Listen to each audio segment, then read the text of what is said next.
good afternoon, or good morning, or good night, whenever you happen to watch this today, or whatever time zone, or at some point in the future.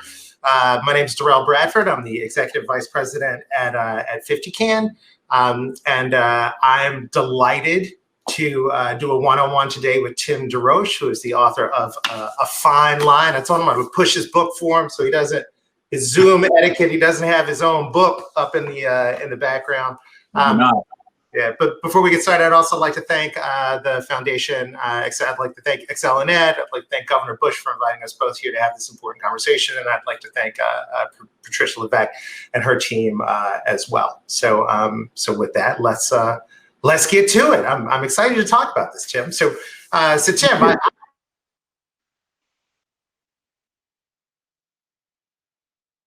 Oh, we lost your audio, Derrell. Can you guys hear me?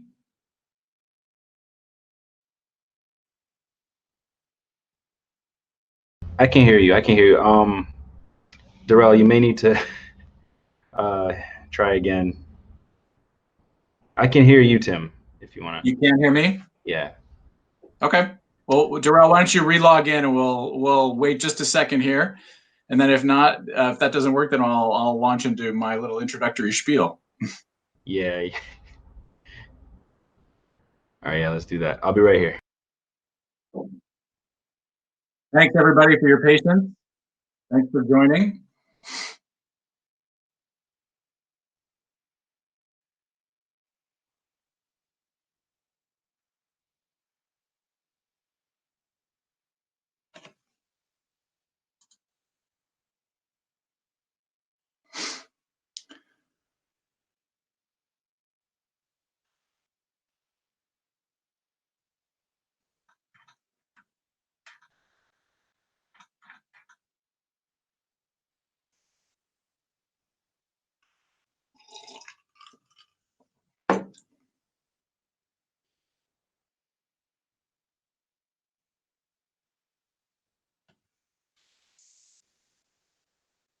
Thanks, everybody. We're going to give Derrell just a minute here. If he doesn't jump on, then I will.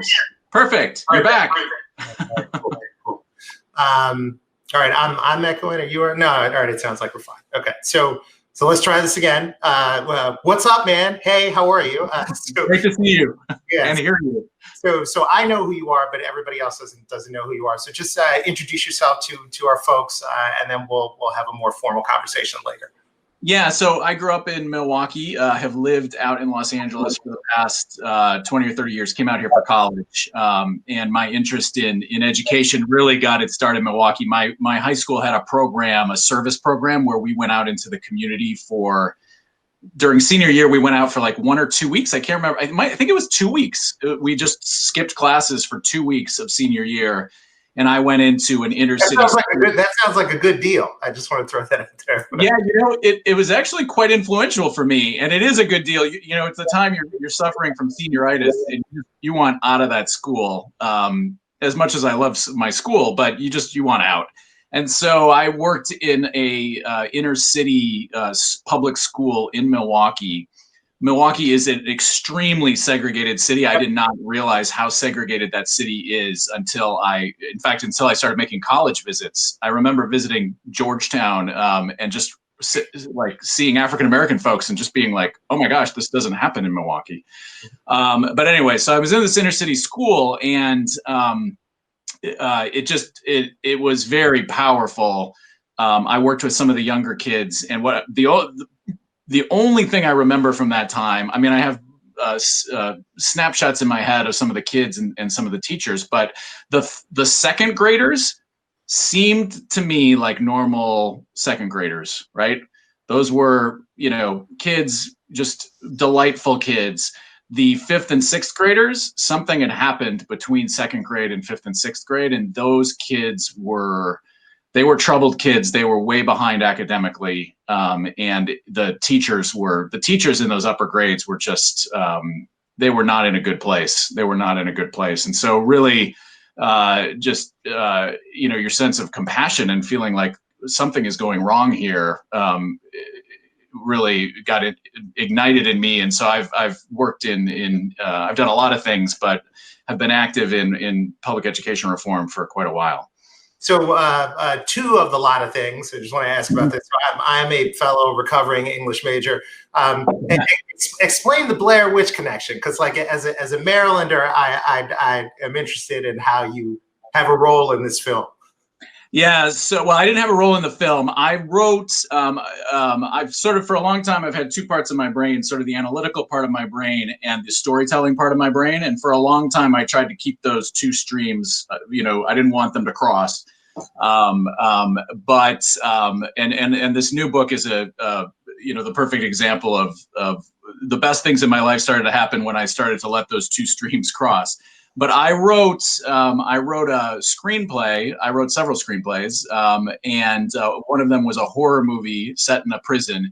And I was somewhat successful as a screenwriter in the sense that I made a little bit of money, and a few of my things almost got made into movies, which in the screenwriting world is actually not a bad outcome. Sure. But it was not very rewarding. And the Blair Witch folks really liked my horror movie set in a prison. And so they optioned that and tried to make it for a while, and it never worked out. Okay. All right. I just want to make sure. So, yeah. It's a great story. I love that screenplay, by the way. Yeah, it's a good movie. I like movies. So, and you're also a dad. So, tell us a little bit about your kids, and maybe more importantly, tell us a little bit about what it's been like to try to manage learning in the pandemic. Like, what have you found out that you didn't know? What do you wish it happened differently, and what would you tell other families who might be watching this too? Yeah, so I have a 5.5-year-old and a 2.5-year-old. This has much more impacted the 5-year-old than the 2-year-old. My wife works in healthcare. So for the first month of the pandemic, it was the month directly preceding my book coming out. It was a very stressful time. I was home solo with the kids, and a few things I learned. Number one, the socialization aspect of school is so important, right? During the time when my daughter was out of school, she's just normally a delightful child, and she started getting upset, and she started acting out and being difficult to deal with. And then as soon as we got her back into daycare, the schools obviously did not open out here, but we got her back into daycare, she became a happy kid again. So the socialization piece is very important. Secondly, she's in kindergarten now. We had our conferences recently, and they told us, your daughter seems to be reading fluently. And she appears to be a grade ahead in math, and we understand that the platform we've given you to submit assignments isn't working very well. But take a look at her report card, and it's basically down the line: does not meet expectations, does not meet expectations, does not meet expectations. The system is built around compliance. And as a parent, that is not what I want. I want this conversation to start with, how is your daughter doing? Is she thriving or not as a person? And my daughter is thriving as a person. And the fact that I don't want to hound her about getting on her iPad in the 3 hours I have with her every night to get these assignments done, it's not right to hound parents about that kind of thing. And her teacher last year was such an extraordinary teacher. She's in a predominantly low income school, public LA Unified school, and the teacher we had last year was just an astoundingly good teacher, and managed, because of where we live, she's managing kids who are upper income, who are extremely high performing, and some low income kids, immigrant kids who don't speak English as a first language. And what she was able to do with those kids, and having my daughter in a class where she was interacting with kids up and down the economic spectrum and getting what she needed academically too, was just so incredibly heartwarming, and just gave you so much confidence. And then that has not been the case this year. Now, granted, her teachers are having a really tough time, and they are under compliance pressure from the principal and from the school district about using this platform and that platform and this. And so they've got a very tough road. But I will say that the difference in the quality of the teaching, like depending on who you get as a teacher, right? There's a big difference, and it matters to those kids. And so that's a wonderful segue, actually. So you kind of answered this question about how you got into education and sort of like when you were in high school, but you also got into it maybe more formally when you met one of the OGs of education reform, Gloria Romero, who I remember meeting very early in my career as well. And she used to talk about the list that she would carry around and talk about the sort of lowest performing schools in California. And in your book, you say to her, you say that she said to you in one of your first conversations, the key was breaking the link between your zip code and where you went to school. And then you sort of extrapolate on that in your book by saying, imagine if you tried to visit a park where you were asked for your papers at the entrance. Can you just talk about, like, when you heard that from Gloria, like, what went off in your head, and like, what did that make you start thinking about? And I guess ultimately, like, how did you land on writing this book as a way to deal with those things? Yeah, I had worked in public education before I met Gloria.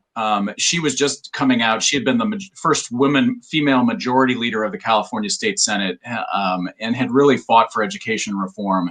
And she was just coming out of the Senate. She was the local chapter head of Democrats for Education Reform at the time.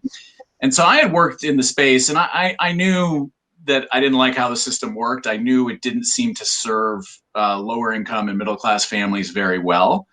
But Gloria just put the focus on zip code, and I knew, my daughter was probably 2 years old at the time, and I have lived in my house since long before I had kids. But I was starting to think about this, and we live in this kind of gentrifying, very mixed area of Los Angeles near downtown. And I just started thinking about it in the context of the schools in our neighborhood, where I knew that we are right on the edge, outside of the zone for the very coveted public school in our neighborhood. And I knew that there were huge demographic differences between the school up on the hill and the schools down the hill. And what Gloria said, that's not a metaphor. No, it's not a metaphor. It is literally true. It is literally true. It's amazing, like the uptown, downtown distinction, the up the hill, down the hill, like these things, like they are real. They are like physically real, not just, metaphorically real.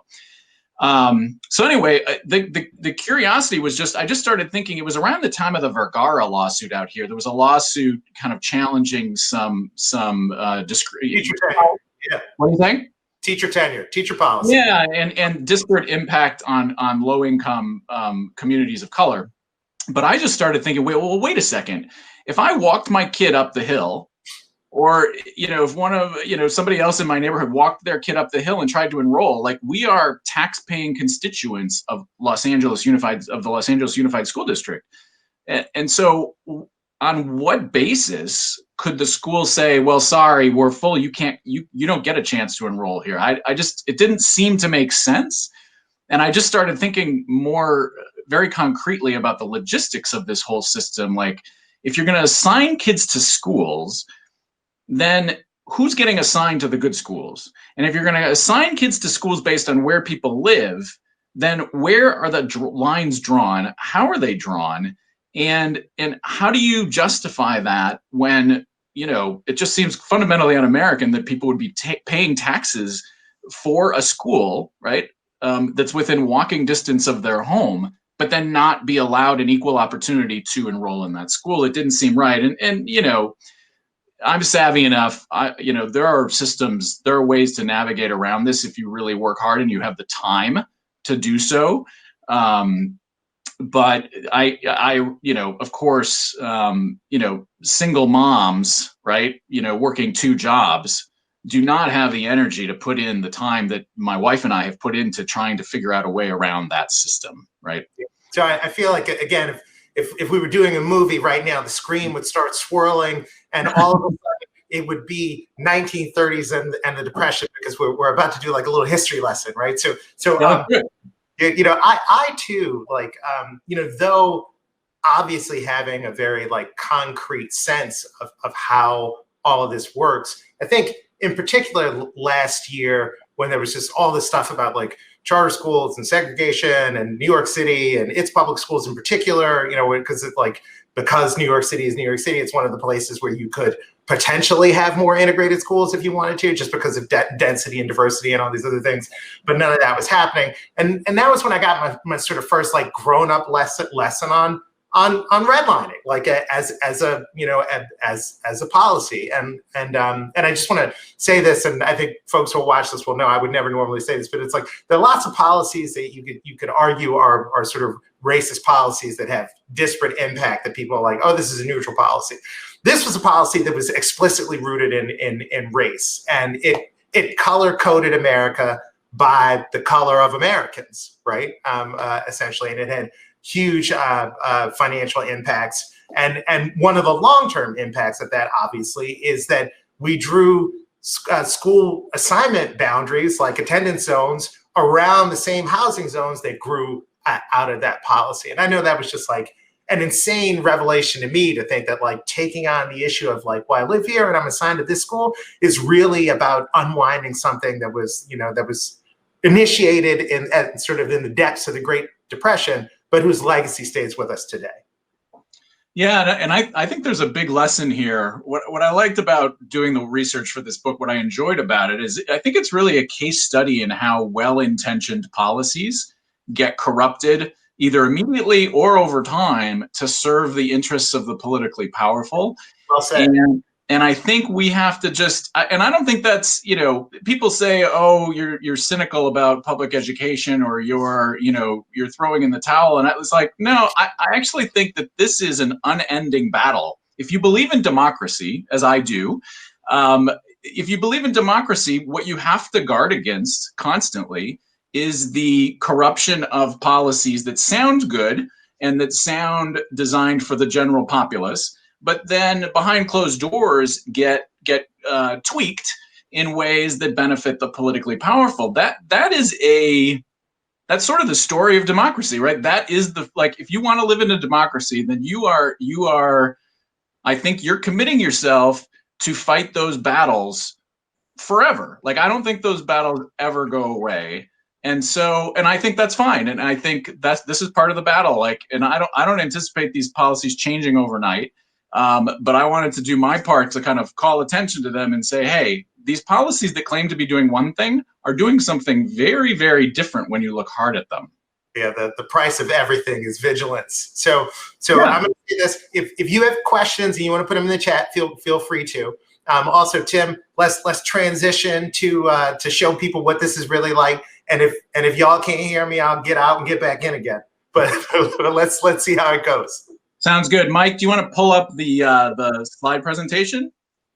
Great, thank you. So just very quickly, for some of you may be familiar with redlining, others may not.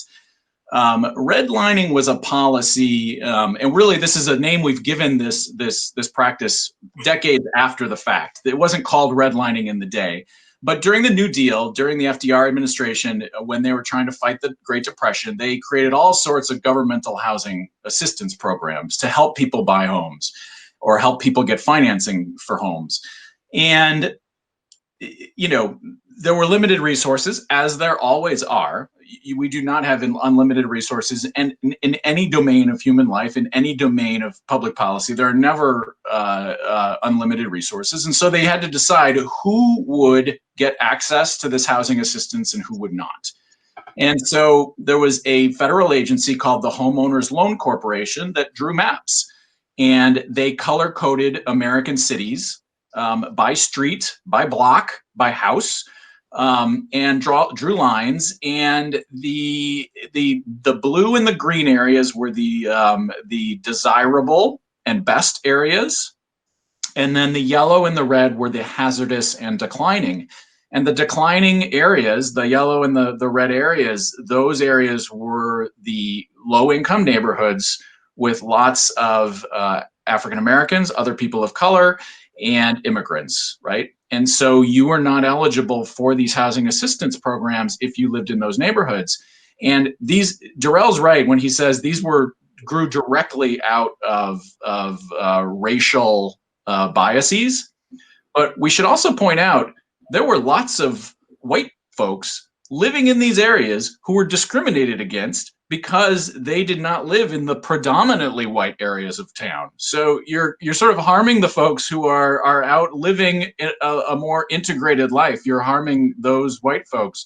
So this was harming a tremendous amount of people of all races, and so anyway, well, we'll get to that. So let's go to the next page. Let's start talking about a different kind of map. Let's go to page. Oh, I think I'm in control here. Yep, I can do page 2. So this is an example from Brooklyn from today. This is a map of 2 schools, the attendance zones for 2 schools in Brooklyn. PS 8 Robert Fulton, a very coveted school, and PS 307 Daniel Hale Williams. And what you can see is there's just a line drawn by the district, by the DOE in New York, indicating who gets into which school. And for those who don't know New York, these are right next to one another. I mean, they're like a couple blocks away. Exactly.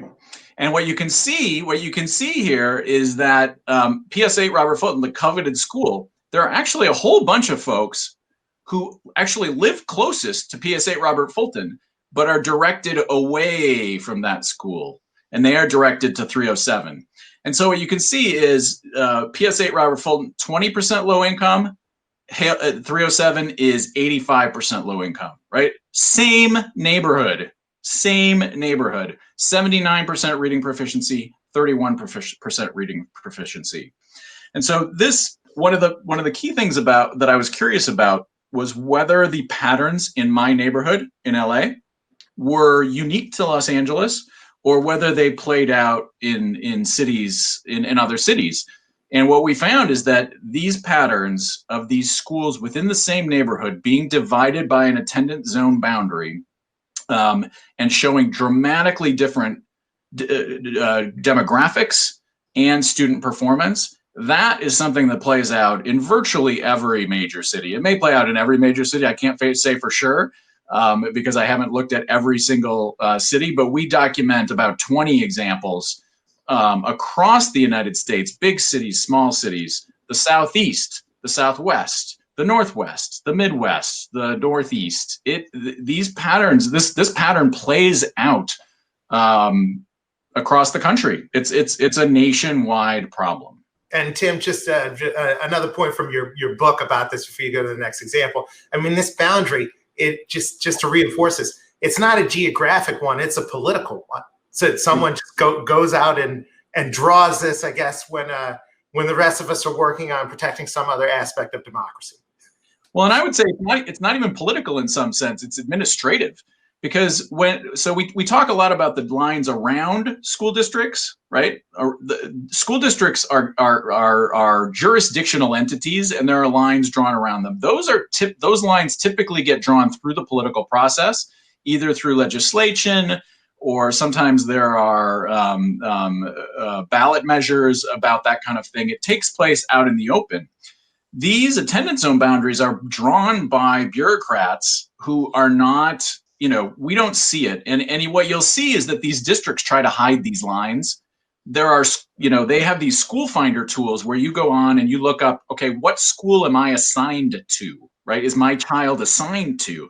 They don't show you a map because they don't want you to know that there's a school actually closer to your house, right? That performs better and that you're just excluded from because of the line that they've drawn to give privileged access to people a few blocks away from you. They don't want you to know that. And so typically these districts do not publish these zone lines. They're somewhat hard to find. You can find them on great schools, but you got to kind of click down a few levels. And so a lot of this information is really hidden from view. I think it's one reason why a lot of reporters they love to write articles about district borders. They do not often write about these lines, these attendance zone lines. So let's keep going. So now we're going to tie it back. So this is the same zone for PS 8, right? overlaid on top of the redlining map for Brooklyn from 1938, from the Great Depression, from the New Deal. And so what you see is that it's not exact, right? But you can tell that there was this blue island of a desirable area within this hazardous area. So all of these surrounding red areas were deemed hazardous. You couldn't get housing assistance if you lived there. But if you lived in this little blue spot, you could. Now, 80 years later, 80 years, 8 decades have passed, and we have an attendance zone which keeps that blue area and largely excludes the red area. And who still lives in the red area, right? People of color and immigrants. Who still lives in the blue area, right? Upper income folks who've paid a significant premium to live within those lines. They want access to that school. What they're paying for is access to that school. I almost wish we were in person because the people in the back would be hollering for you right now. So I'm not sure. Not everybody is. They might be hollering. Depending on who they are, they might be hollering. Like, no. Oh, yeah, please don't show me this.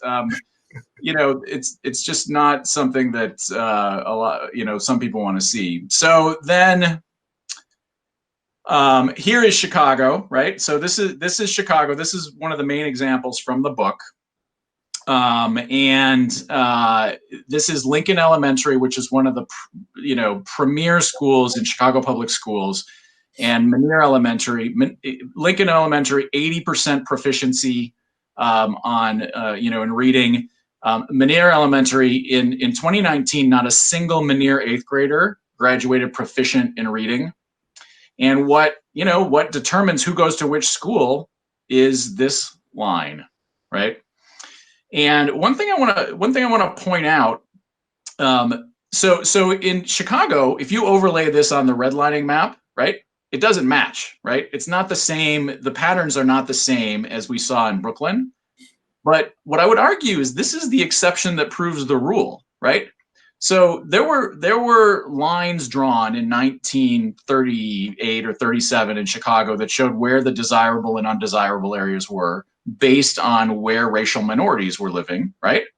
Those demographics have changed over time, and so the predominantly white areas of town are different areas of town than there were back then. So what has happened is the lines have changed, right? So now this is the line, and now people of color live down here, and now predominantly white folks live up here, and higher income folks. Now, that said, I want to point out, as we did with the redlining maps, there are a whole bunch of white folks who live down here, and they are excluded from this school, just like the African-American folks who live down here. So, there's a racial component to this, and looking at it through the racial lens allows you to see some of the discrepancies and some of the historical echoes. But let's not pretend that there aren't huge numbers of white students being harmed by these policies. Yeah, I don't want to take it out of sequence, because I do think that this whole idea has sort of metastasized into one that might have been sort of income and race based, but that now can affect a lot of people on an income basis or an educational basis, right? Which I think is one of the things you're getting here, because look, if you're white and you live on the south side of North Avenue, your house costs less, right? Yep. But you're equally short shrift by the fact that you can't get into Lincoln. Well, and lots. So, and what I'll say is this area of town, Old Town, is gentrifying in Chicago. Yep. And I talked to young parents who said, hey, you buy into this neighborhood on the south side of North Avenue because you can afford the house. Then hopefully your income keeps going up. By the time your kids are in school, you sell that and you move, on the north side of the line. Which that's just, irrespective of any impact on education, that is a tremendously distortionary impact on people's behavior in real estate. And it's driving up the prices of homes in this very nice part of town where people of all races would want to live, but it's driving up the housing prices in a way that prices out people of the middle class and lower income folks. It's not good, even if you ignore the educational piece. The other thing, don't give up the goods, because that's so good. I actually want to like talk about it. We can pick on Ward 6 in DC or some other place like that, but let's save that one for later. All right, let's keep going a little bit. So there are examples of this. I thought I included a Dallas example, but there's a great example from Dallas. There's a great example from Atlanta. But let's look at one more. So this is my neighborhood, right? This is where this all started in a sense. My curiosity about this. This is the zone for Mount Washington Elementary, which is the school up the hill, a very coveted school. People pay a big premium to live in that zone.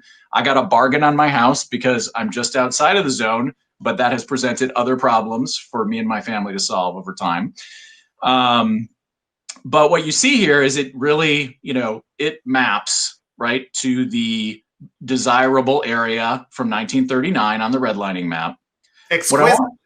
I said it's like exquisitely mapped to the desirable. It does. And it still excludes these areas, which are still primarily low income, very high numbers of Hispanic folks living in these areas, working class immigrants, right, sitting around here. But, the people who buy into this school up on the hill are not primarily working class people. Mount Washington is 60%. Well, let's go to the next page. This is like, so here is, we took the redlining out. This just shows the surrounding schools, right? So Mount Washington proficiency rates are all, up around 75, 80% on reading and math. All of these surrounding schools are below 50% in proficiency rates. Mount Washington is 60% white. And of all these schools, only one of the one with the highest percentage of white students is this one. This is the yellow one. That's the school my daughter goes to. 9% white students. And then Derrell, I've pointed this out to you before. Look at this bulbous area up here, right? So when my book launched, I was doing lots of little speaking engagements, and I kept saying, well, just imagine the shenanigans that went into the drawing of this little area. Like what happened there? I had no information about it. I tweeted this out, and somebody in the neighborhood said, saw the tweet, retweeted it with a comment, oh, my understanding is that back in the 90s, Mount Washington was running low on students, right? And so they had to go find some additional students, and they went to the portion of Glassell Park, right? This is Glassell Park up here.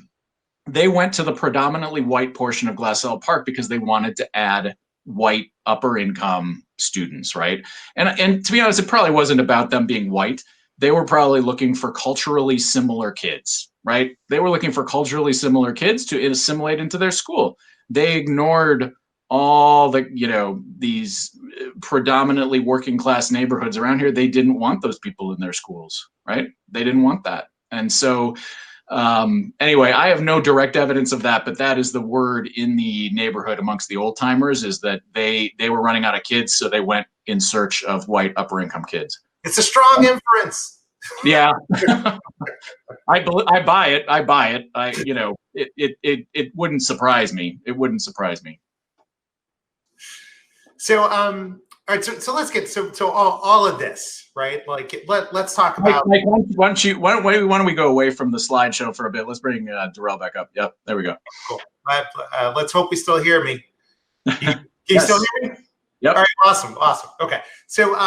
So chapter 6 in your book, I just let's talk about it's all about the incentives, right? So we sort of built incentives that affect lots of people in different ways. They certainly affect house-seeking families who want to have kids or who have kids as one group of people, and they very particularly affect families of color or low-income families of color or working-class families who are looking for good schools, who I always say basically have to participate in the address black market to get into the school that they want. And then in chapter 6, you just have two really incredible anecdotes. I'm just going to keep pulling them out because everybody should hear them. Can you talk about the excerpt from Fraud Magazine and your conversation with the sort of school attendance officer, please? Yeah. So I went looking. One of the things is that for these things to work, there has to be enforcement, right? And I just did some simple Google searches and found an article in Fraud Magazine written by a private investigator,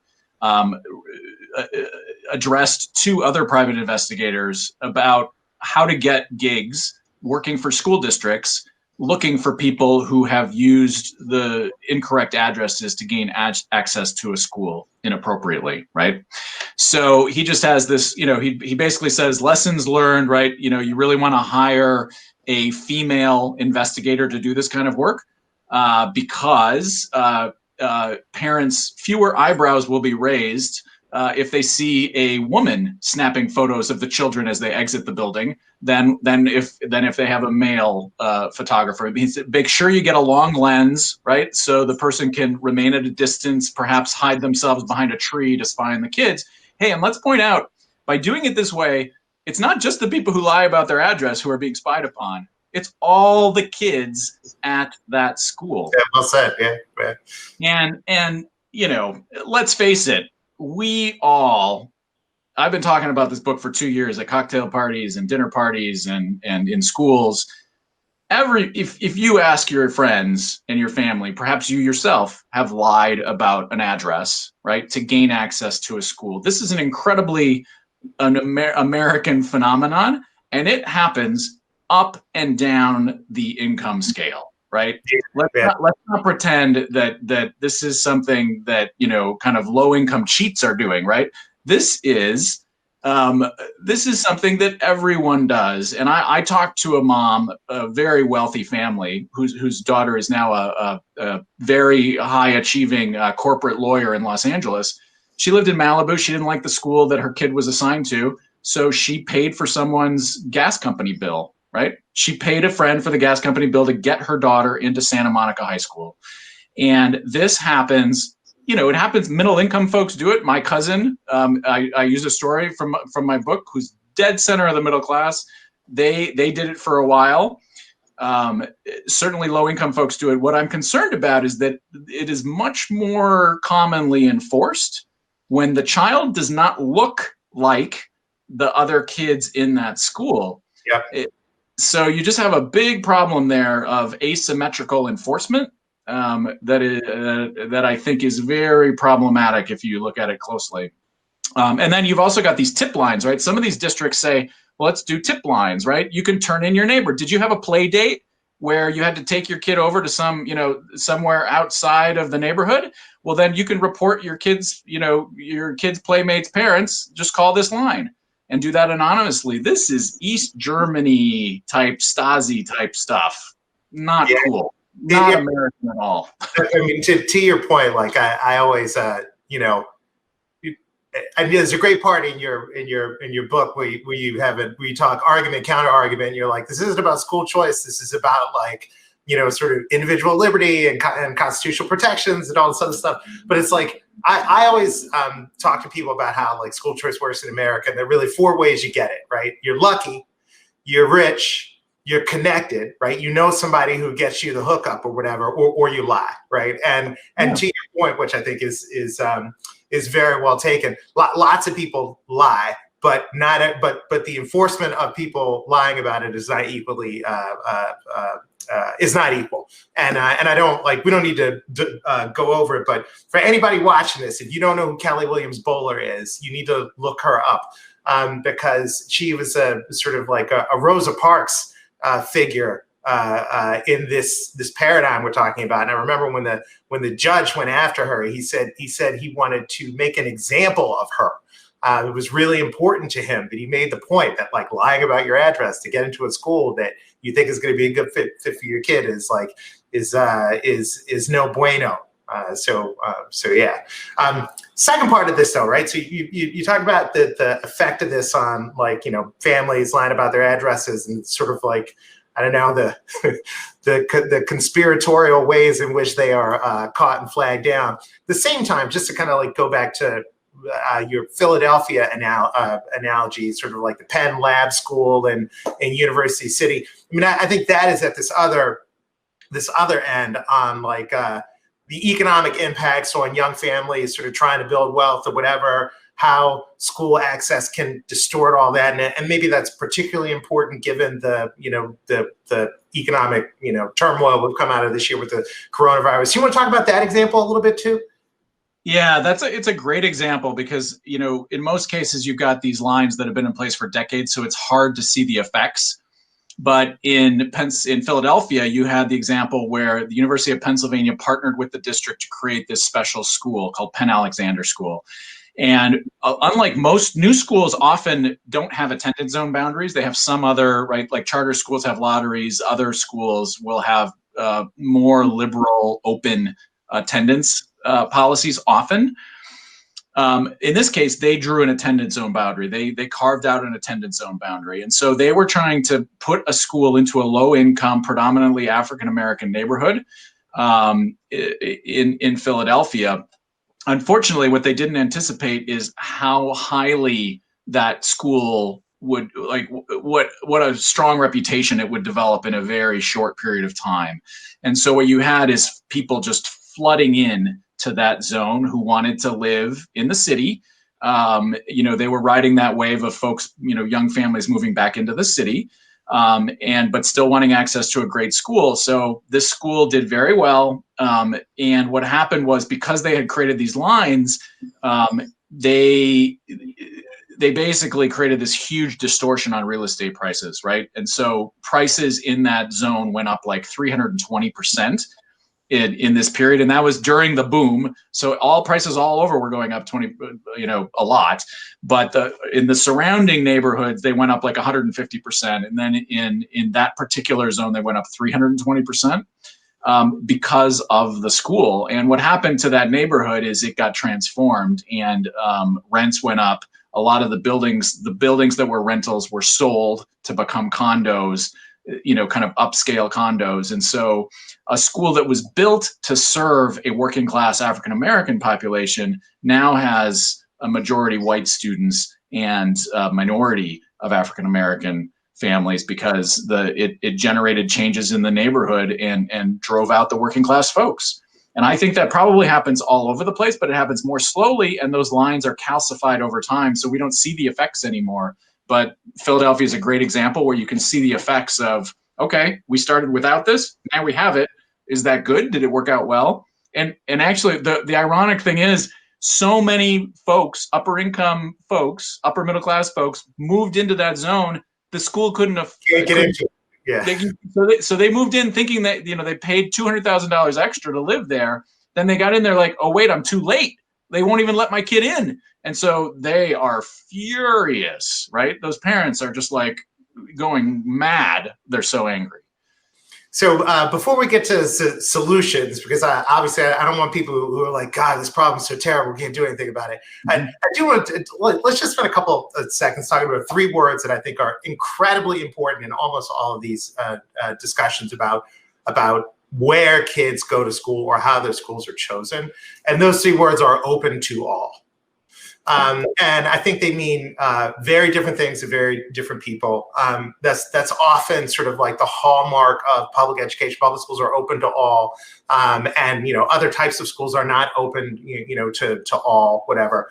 Let me just tell you what I think that should mean, and you tell me what you think it means, because I think that this is the kind of thing where you have to, like, you can play lots of sports with a ball, but you got to set the rules about what game you're going to play. Like, you can hoop with a soccer ball as long as you decide that you're going to apply the rules of hooping. Yep.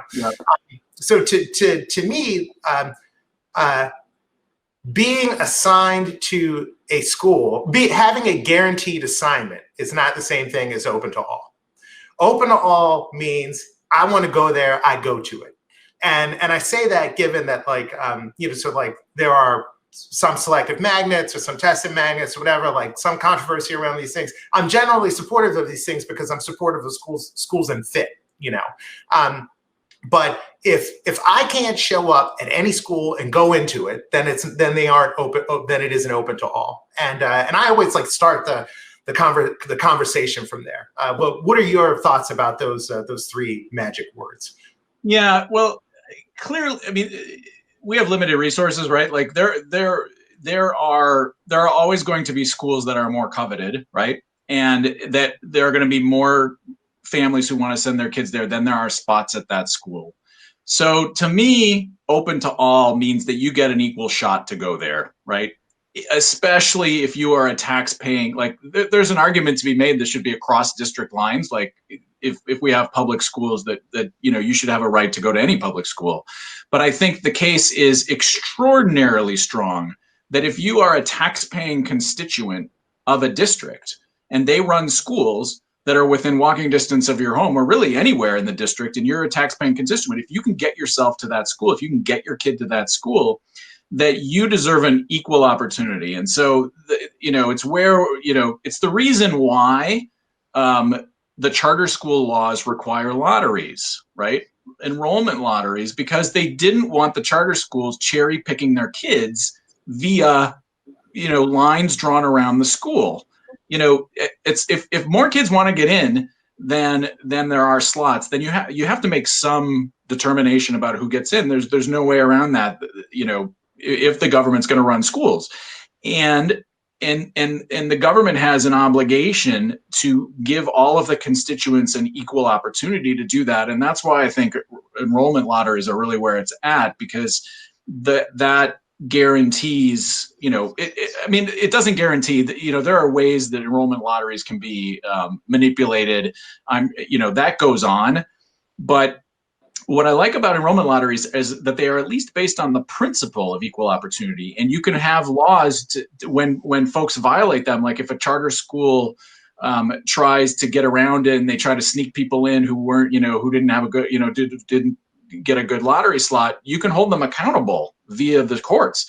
Right now, we have a system with the traditional public schools, which is not even based on the principle of equal opportunity. It's the opposite of that. And so I really believe it's about equal opportunity rather than just you get to go to whatever school, because that's not the case. That's not the case for anyone, really. Yeah, I think you're, what is it? Did Winston Churchill say like democracy is the worst form of government except for all the other ones? Yeah, exactly.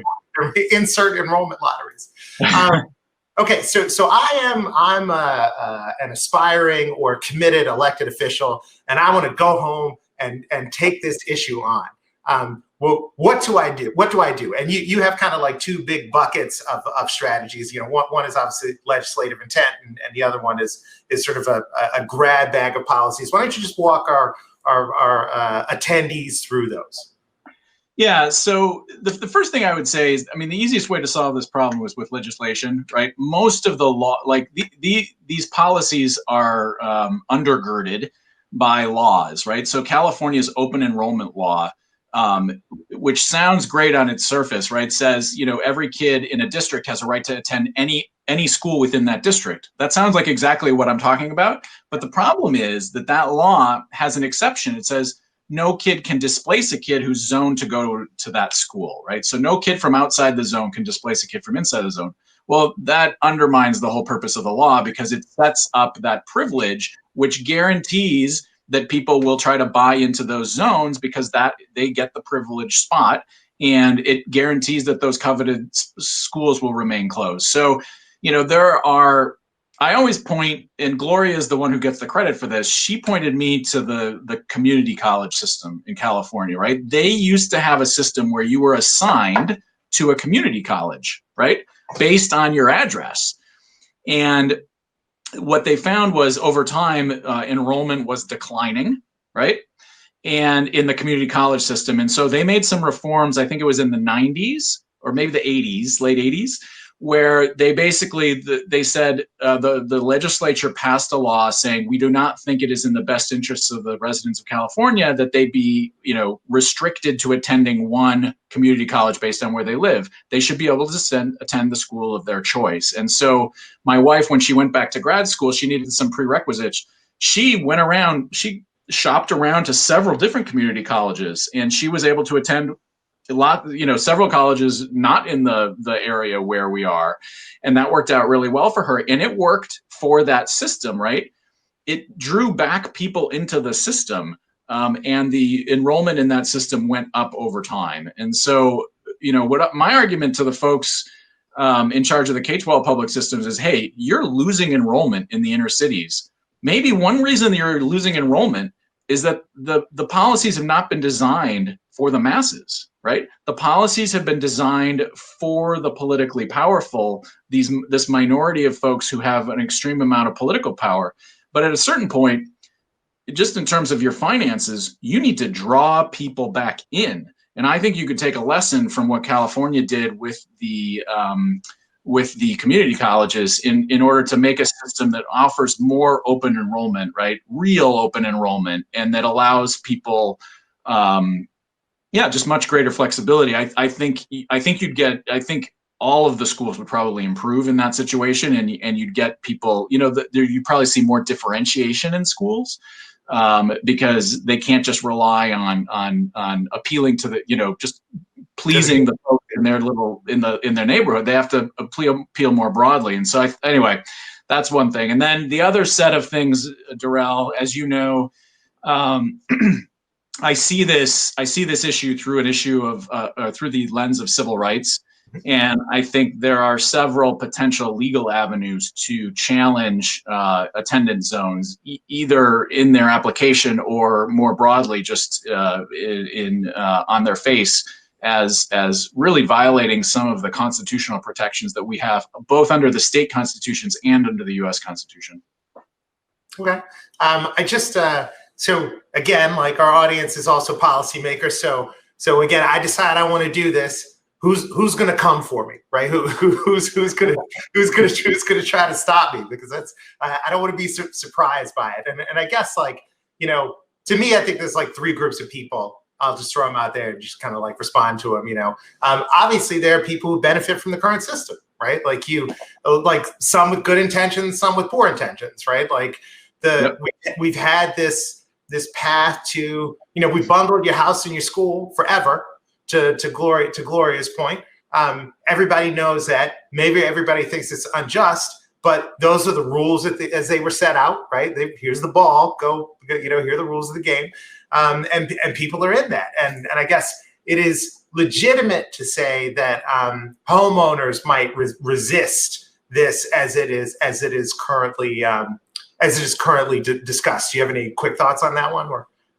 Well, that's certainly true. What I found in the writing the book is that if I talked to somebody while I was writing this book, while they had kids in one of these coveted schools, I was the last person on the planet that they wanted to talk to, right?